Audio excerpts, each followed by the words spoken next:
তো আজকে আমরা দেখব ত্রিকোণমিতির যে অনুপাতগুলো, এই অনুপাতগুলো বিভিন্ন কোণের জন্য কত মান আসে সেটা কিভাবে নির্ণয় করা যায়। ঠিক আছে, একটা শর্টকাট পদ্ধতি শিখাইছিলাম না গত ক্লাসে, 1 2 0 1 2 3 4 এভাবে লিখে। এখন ওটা কিভাবে আসছে এটা দেখি। আমরা ত্রিকোণমিতি সাধারণত আলোচনা করা হয় সমকোণী ত্রিভুজ, ঠিক না? তো এই কোণটা যদি 30 ডিগ্রি হয়, 30 ডিগ্রি হয়, এটা তো 90 ডিগ্রি। এই কোণটা কত ডিগ্রি হয় বলতো? 60 ডিগ্রি। এখন আমাকে 30 ডিগ্রি কোণের অনুপাত বের করব। 30 ডিগ্রি কোণের সাপেক্ষে এটা ভূমি, এটা লম্ব। মনে করে একটা এ বি সি একটা ত্রিভুজ,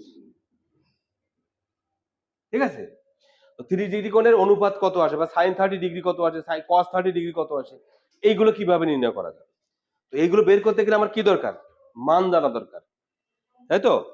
আমার এই বাহুগুলোর মান জানা দরকার, তারপর ভাগ করলে তো পেয়ে যাব। তো এই যে বাহুগুলো, এই বাহুগুলো যেহেতু এটা 30 ডিগ্রি হয়েছে, এটা 60 ডিগ্রি হয়েছে, এটা 90 ডিগ্রি হয়েছে, তাহলে এটা একটা অনুপাত মেনটেন করে। এটা একটা অনুপাত মেনটেন করে, এইটা এত হলে এইটা এত হবে, এইটা এত হলে এইটা এত হবে, যেহেতু এটা সমকোণী ত্রিভুজ, তাই না? তো আমি চিন্তা করি, মনে করো এ বি যে বাহুটা আছে না, এই এ বি বাহুকে যদি আমি বাড়াই দিই এমন ভাবে যেন এই এ বি সমান এখানে মনে করো ডি বিডি হয়, এই বাহু আর এই বাহু যদি সমান হয় এমন ভাবে বাড়াই দিই। বাড়াই দেওয়ার পরে এইদিকে যদি যোগ করি, ডিসি যোগ করি, ঠিক আছে? তাহলে এ বি কে ডি পর্যন্ত এমন ভাবে বর্ধিত করি যেন এ বি সমান বিডি হয়, ডিসি যোগ করি। এইটা ত্রিভুজ হয়েছে না? এই ত্রিভুজের এই কোণটা কত ডিগ্রি? 60 ডিগ্রি, তাই না? এখন আমি চিন্তা করব যে এই যে এ বি সি একটা ত্রিভুজ আর বিডিসি একটা ত্রিভুজ, এই ত্রিভুজ সর্বসম কিনা। সর্বসম। কেন সর্বসম? সর্বসমতার সূত্র অনুযায়ী 4টে সূত্র আছে সর্বসমতার, কি কি বলতে পারবা? হ্যাঁ, সর্বসমতার সূত্র 4টা।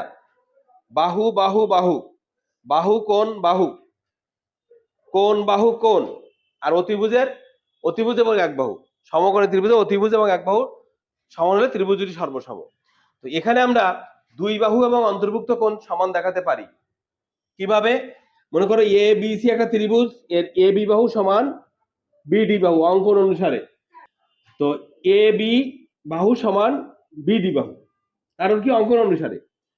বিসি সাধারণ বাহু, অন্তর্ভুক্ত এ বি সি কোণ ইকুয়াল টু অন্তর্ভুক্ত ডিবি সি কোণ। এই কোণ 90 ডিগ্রি হলে এটা 90 ডিগ্রি হবে। ত্রিভুজ দুটি সর্বসম। যখন এটা সর্বসম হয় তখন আমরা সমান সমান বাহুর বিপরীত কোণ সমান বলতে পারি। তাহলে আমি মনে করো এই বাহু আর এই বাহু সমান, এই বাহুর বিপরীত কোণ হচ্ছে 30 ডিগ্রি, এই বাহুর বিপরীত কোণ এটাও কি হবে? 30 ডিগ্রি হবে কিনা? বুঝেছো কেন হবে? সর্বসম ত্রিভুজের সমান সমান বাহুর বিপরীত কোণ সমান। প্রথমত এ বি সি এবং বিসি ডি দুটো ত্রিভুজ সর্বসম দেখাতে পেরেছি। কিভাবে পেরেছি? বাহু কোণ বাহু উপপাদ্য। অর্থাৎ আমরা জানি একটি ত্রিভুজের দুইটি বাহু এবং তার অন্তর্ভুক্ত কোণ, অপর ত্রিভুজের দুইটি বাহু এবং তার অন্তর্ভুক্ত কোণ যদি সমান হয় ত্রিভুজ দুটি সর্বসম। সর্বসমটা হচ্ছে, মনে করি একটা ত্রিভুজ, একটা ত্রিভুজ, এই ত্রিভুজ আর এই ত্রিভুজ একদম সমান হবে, বা এই ত্রিভুজকে এই ত্রিভুজ সমাপতিত হবে, প্রতিটা বিন্দুর সাথে মিলে যাবে। কখন? যখন এই বাহু আর এই বাহু সমান হবে, এই বাহু এই বাহু সমান হবে এবং এই অন্তর্ভুক্ত কোণ অন্তর্ভুক্ত কোণের সমান হবে, তখন আবার দুটো ত্রিভুজ সর্বসম বলতে পারবো। সর্বসমতা 4টে সূত্র আছে, 4টে সূত্র আমি পরে ব্যাখ্যা করে বোঝাচ্ছি। তো এইটা একটা সূত্র যেখানে বাহু এবং অন্তর্ভুক্ত কোণ, দুই বাহু এবং অন্তর্ভুক্ত কোণ দিয়ে সর্বসম প্রমাণ করা যায়। আর যখন সর্বসম প্রমাণ করা যায় তখন সমান সমান কোণের বিপরীত বাহুকে সমান বলা যায়, আর সমান সমান বাহুর বিপরীত কোণকে সমান বলা যায়। বুঝেছো? তো আমি যদি কোনোভাবে সর্বসম বলতে পারি তাহলে দেখো এই কোণ আর এই কোণ সমান না, তাহলে এই বাহু আর এই বাহু সমান বলতে পারবো। বুঝেছো? বা এই বাহু যদি সমান, এই বাহু এই বাহু সমান, তাহলে এই কোণ আর এই কোণ সমান বলতে পারবো। ওই সেন্সে আমি এই দুটো ত্রিভুজ সর্বসম দেখিয়েছি। দেখানোর পরে কি কি পেয়েছি আমি, এই কোণ এই কোণের সমান এই কোণ, যেহেতু এই কোণ 30 ডিগ্রি ছিল, এই কোণ 30 ডিগ্রি হয়েছে। এই কোণটা কত ডিগ্রি হয়েছে বলতো? 60 ডিগ্রি। কারণটা কি বলতো? এই বাহুর বিপরীত কোণ এটা, এই বাহুর বিপরীত কোণ এটা। অথবা আমি চিন্তা করতে পারি এটা একটা ত্রিভুজ, তো এই কোণ 60 ডিগ্রি, এই কোণ 60 ডিগ্রি, বাকি কোণ তো 60 ডিগ্রি হবে। দুইভাবে আমি চিন্তা করে বের করতে পারি ওটা 60 ডিগ্রি। এইবার বলো তো এডিসি একটা কি ত্রিভুজ হয়েছে? সমবাহু ত্রিভুজ হয়েছে।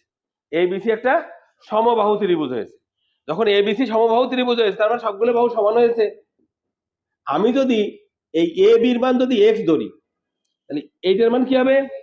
এক্স। এই টোটালটার মান কত হবে? 2x। তাহলে এটাকে কি হবে? 2x। এইটা যা হবে এর দ্বিগুণ হবে এটা, যদি কিনা এই কোণ আর এই কোণ পরস্পর 30 ডিগ্রি এবং 60 ডিগ্রি হয়। এটা কেন বুঝলাম যে এটা যা হবে তার দ্বিগুণ হবে এটা। এইভাবে বুঝে আসলাম। আমার কিন্তু এইটা জানার দরকার ছিল যে এই বাহুগুলো কেমন হতে পারে, কি অনুপাত হতে পারে। তার মধ্যে আমি দুটো পেয়েছি। এই কাজটা আমার আর দরকার নাই, কিন্তু এইটা আমি যদি বুঝে ফেলি এই বাহুটার মান আমি বের করতে পারবো কিভাবে? পিথাগোরাসের সূত্র। ভেরি গুড, পিথাগোরাসের সূত্র দিয়ে বিসির মানটা আমি পিথাগোরাসের সূত্র দিয়ে বের করতে পারবো। কিভাবে পারবো দেখো, BC square equal to AC square minus AB square. কারণ কি এবি স্কয়ার ইকুয়াল টু এইটা যোগ এইটা, এইটা স্কয়ার ইকুয়াল টু এইটা স্কয়ার বিয়োগ এইটা স্কয়ার। এসির মান কত ছিল? 2x, 2x এর স্কয়ার মাইনাস এবির মান কত? x, 4x square minus x square equal two 3x square. ঠিক কি না? আমার দরকার কি বিসি না, বিসি স্কয়ার তো দরকার না। তাহলে বিসি যদি উভয় পক্ষ বর্গমূল করি, BC equal to root over of 3x square equal to root 3x। BC equal to root 3x। তার মানে কিন্তু আমি এখন এইটা নিয়ে চিন্তা করব। এটা হচ্ছে রুট 3x। ক্লিয়ার? তাহলে আমার যদি একটা ত্রিভুজ এমন হয় যে একটা 30 ডিগ্রি কোণ, একটা 60 ডিগ্রি, একটা 90 ডিগ্রি হয়, অতিভুজ হবে 2x, লম্ব হবে x, ভূমি হবে রুট 3x। ঠিক আছে? এই কোণের সাপেক্ষে কিন্তু এখন আমার সাইন থিটার মান কি ছিল? সাইন থিটা ইকুয়াল টু কি ছিল? লম্ব বাই অতিভুজ, তাই না? লম্ব বাই অতিভুজ ছিল। এখন দেখো এই সাইন 30 ডিগ্রি কত হবে? তাহলে সাইন 30 ডিগ্রি করে লম্ব কত বলো তো? x।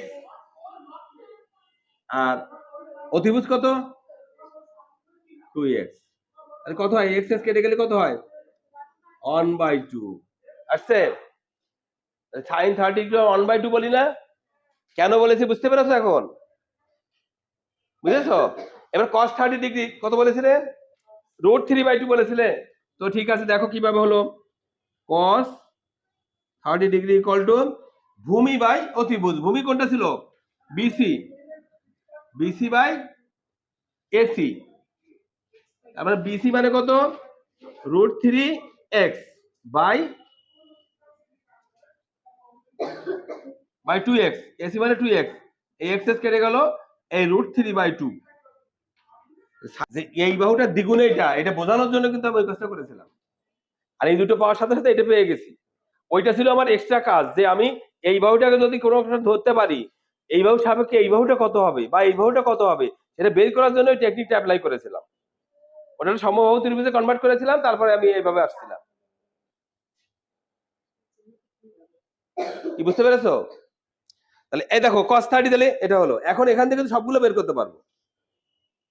এইবার দেখো আমার যেহেতু এটা 60 ডিগ্রি আছে, এটা 60 ডিগ্রি আছে না, এইটা 60 ডিগ্রি হলে তখন কিন্তু এটা কি ভূমি, এটা লম্ব, পাল্টে যাচ্ছে।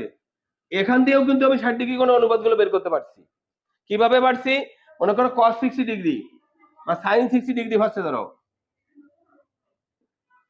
sin 60 ডিগ্রি গেলে কি হবে? এই কোণ, যদি এই কোণের সাপেক্ষে এটা ভূমি, এটা অতিভুজ। ভূমি কত আমরা জানি?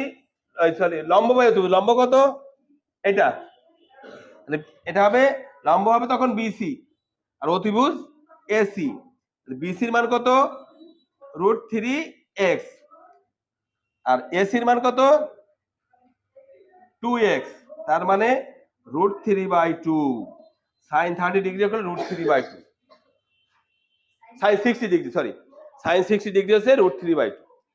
এইটা জানার পরে ট্যান কট কস সেক সবই পাবো, কিন্তু বাকিগুলো সব চলে আসবে।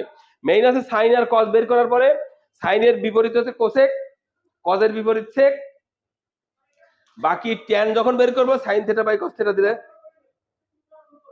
ট্যান থিটা করলে sine theta by cos theta, এইভাবে কিন্তু বাকি অনুপাতগুলো আমি বের করতে পারবো। মেইন আমি আমার বের করতে হবে সাইন এবং কজের মান, বুঝতে পেরেছি আমরা? ট্যান ট্যানটা আসবে, ট্যানের নিয়ম আছে tan theta equal to sine theta by cos theta. আমরা সাইন ট্যান যদি 30 ডিগ্রি বের করো, সাইন 30 ডিগ্রি আর কস 30 মান ভাগ করে দিবা, ভাগ করলে ওটা বেড়ে যাবে। ট্যান 30 আছে, ট্যান 30 সূত্র আছে sine 30 sine by cos, tan হচ্ছে লম্ব বাই ভূমি, ট্যানকে বলা হয় লম্ব বাই ভূমি। প্রথম ক্লাসে শিখাইছিলাম লম্ব বাই ভূমি ট্যান, ঠিক আছে? এই তাহলে আমরা শিখলাম কি sine cos tan sec cosec সবগুলোর 60 বা 30 ডিগ্রি মান কিভাবে আসছে আমরা বুঝতে পেরেছি। আচ্ছা এখন দেখো 45 ডিগ্রির মান কিভাবে আসে।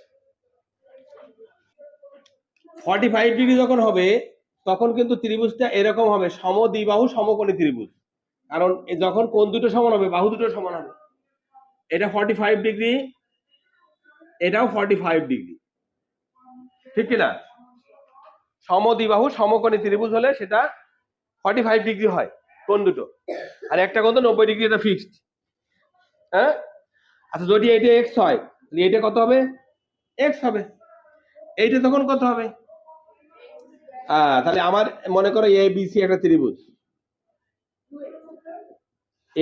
এসি স্কয়ার, না দেখো AC square equal two x square যোগ এক্স স্কয়ার, আগে এটা লিখি এ বি স্কয়ার যোগ বিসি স্কয়ার। হ্যাঁ এটা এখন এখানে আমি এ বির মান পেয়েছি কত এক্স, তাহলে এক্স এর স্কয়ার প্লাস এটাও এক্স, এক্স এর square equal two 2x square.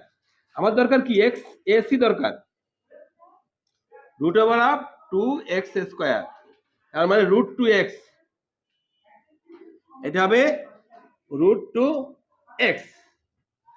এটা যদি 45 ডিগ্রি হয় তাহলে এটাও x এটাও x হয়, এটা √2x হয়।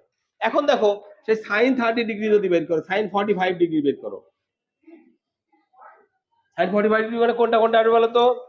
তুমি এই কোণটা ধরতে পারো, এই কোণটা ধরতে পারো, কারণ কি দুটো পক্ষ একই একই।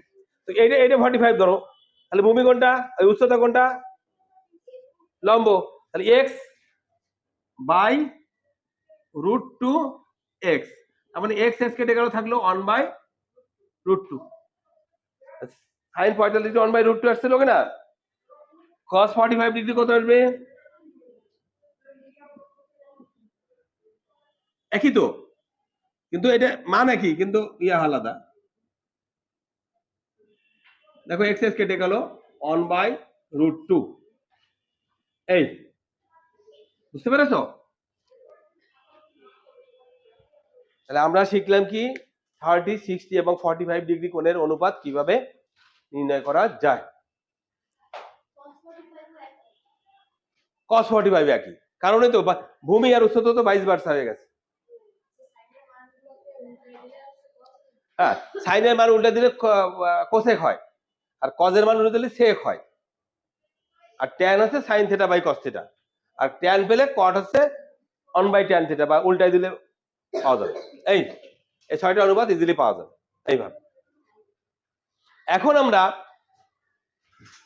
এই সংক্রান্ত একটি সমস্যার সমাধান করব, ঠিক আছে?